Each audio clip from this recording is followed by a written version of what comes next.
শ্রী পরমাত্মনে নমঃ। শ্রী গুরু মহারাজের চরণে জানাই আমার শতকোটি প্রণাম। ঈশ্বর সর্বত্র, আকাশ বাতাস জল স্থল অন্তরিক্ষ গাছপালা নদীনালা সবেতেই তিনি। এ বিশ্বভুবন তাঁরই সৃষ্টি, তাঁরই লীলাক্ষেত্র। ভক্তের ঘুমে তিনি জেগে থাকেন, ভক্ত পড়ে গেলে তিনি আঁকড়ে ধরেন।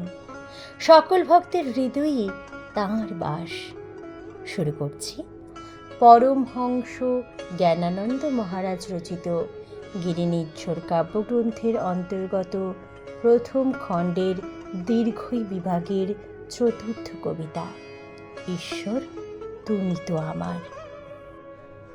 ঈশ্বর তুমি তো আমার জীবনে হয়েছ কেমন সাথী, রাতভর আমি ঘুমোতেই থাকি, জেগে কাটে তব রাতে। পড়ে যাই পাছে তাই দয়া করে তুমি তো আঁকড়ে ধরো, দিবসে তোমার অসীম দীপ্তি জোড়াও এ ভাস্কর। নিশীথ রাতেতে তুমি সুধাকর জ্যোৎস্না কিরণ জাল, জগৎ মাঝেতে রস সঞ্চারিণী মহাকাশে সমথাল। বাতাসের মাঝে স্পর্শানুভূতি চুমু খাও মুখে মুখে, ধরার ওপরে বৃদ্ধিরূপ ধরি ধরে রাখো তব বুকে।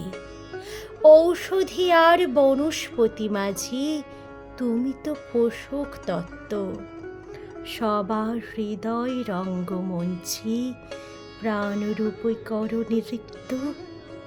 তোমারই স্বর আর ব্যঞ্জনায় শুধু ভাষা অভিব্যক্তি।